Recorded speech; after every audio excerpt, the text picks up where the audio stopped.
Coming up, VAT revamped, the new proposal for the controversial tax. Also ahead tonight, yay or nay, customs officers take a strike vote today. And Jamaican officers testify about their part in a human smuggling investigation. The Bahamas Tonight, the National Report, starts now.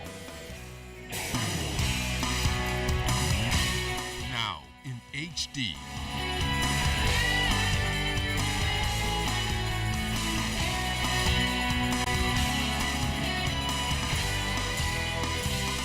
ZNS Network presents The Bahamas Tonight. This portion of the news brought to you by BTC Every Day.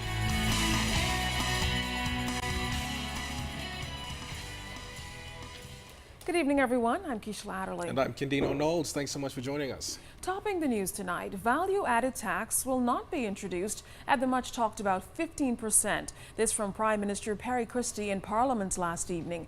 He said Bahamians can expect the consumer tax to be brought in at a much lower rate. Now, the Prime Minister says the key attraction of VAT is that it is reliable, secure, and a stable source of government revenue. Shanique Miller reports tonight. Prime Minister Christie laid out a convincing argument for the government's tax reform agenda, stressing to House members that the government is faced with fiscal icebergs that, if left unchecked, has the potential to result in major damage to the economy. He said VAT must and will be introduced, but the watchword for its implementation will be responsibility. However, I cannot stress strongly enough that an overriding fiscal consolidation plan will only be successful if it is targeted at getting us to our critical fiscal goals, namely eliminating the deficit and reducing the burden of debt.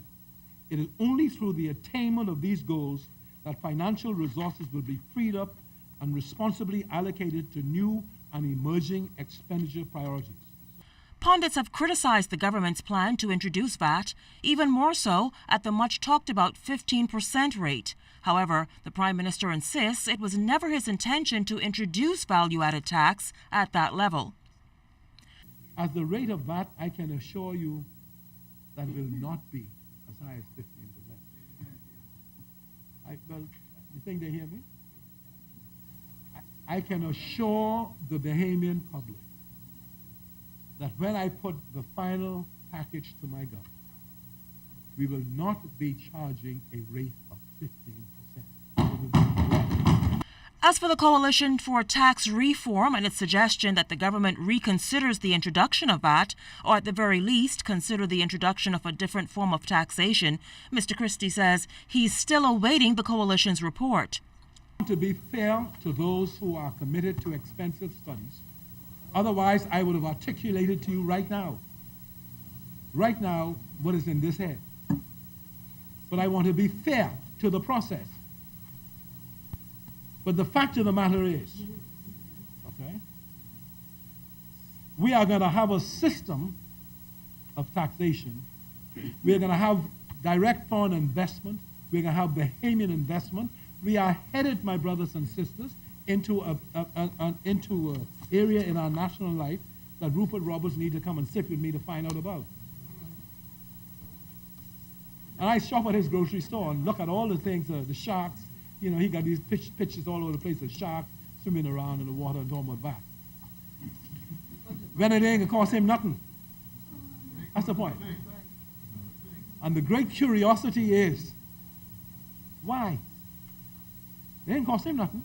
Now, during his contribution to the mid-year budget, Marco City MP Greg Moss stated if the PLP proceeds with VAT, it will cost them at the polls come 2017. However, Christie says he will never be a part of anything that will lead to the defeat of his party, hinder the re-election of any of his MPs, or negatively impact the country.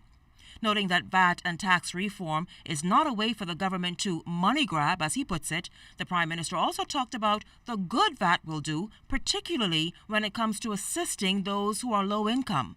Firstly, to improve the revenue and yield of our tax system to more appropriate levels in line with the programs and services delivered by a modern government. Secondly, to enhance economic efficiency and the growth potential of our economy and job prospects.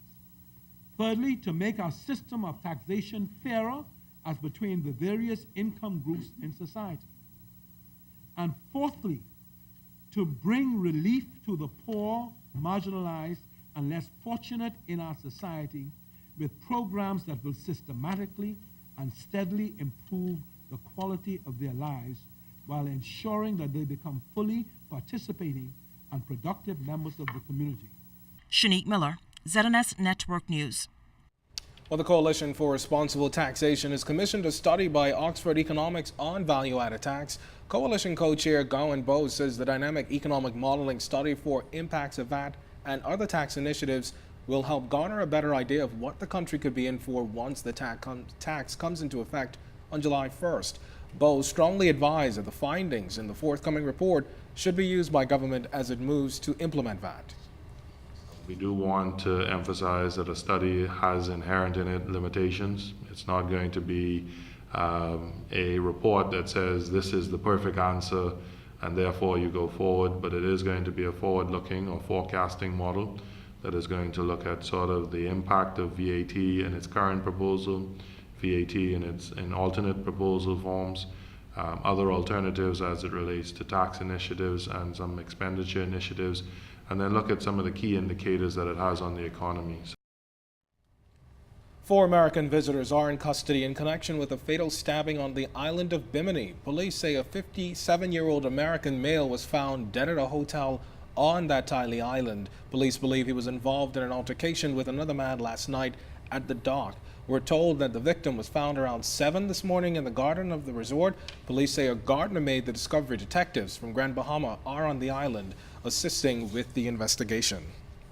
Also from that northern island, authorities seizing more than $200,000 worth of drugs. Police say they searched a mail boat docked at South Bimini and found several boxes containing the suspected marijuana. A 20-year-old is being questioned in connection with the matter. Investigations are ongoing.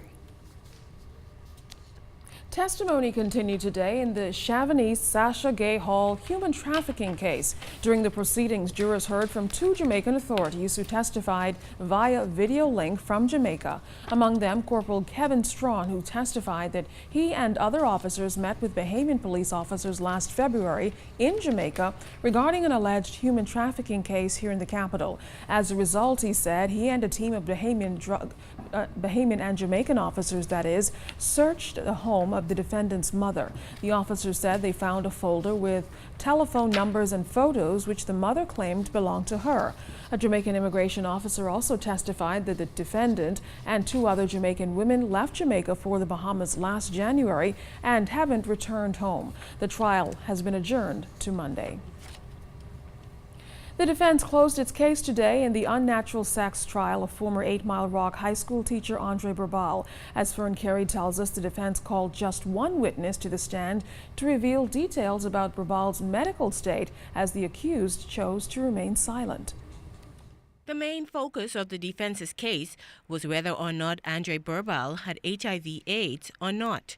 That's because the alleged victim testified during the trial that Andre Burbal was the only person who had sex with him during high school. The alleged victim's mother also testified that her son informed her back in 2008 that he had HIV/AIDS.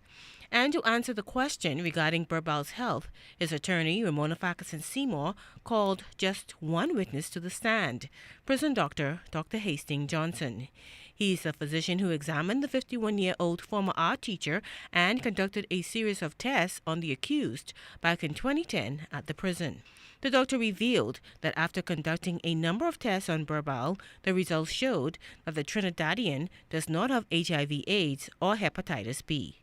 Farquharson Seymour also asked the doctor if someone can test positive for HIV in 2010 if they had unprotected sex with an infected person back in 2007, and the doctor said yes, prompting the prosecutor to ask Dr. Johnson if he could speak to the Unnatural Sex Act Burbal is accused of committing between January of 2002 and June of 2007. But the doctor couldn't answer that question. Burbal is facing 2 counts of unnatural sex with an underaged boy. Now, both sides will get a final opportunity to present their case to the jury next week.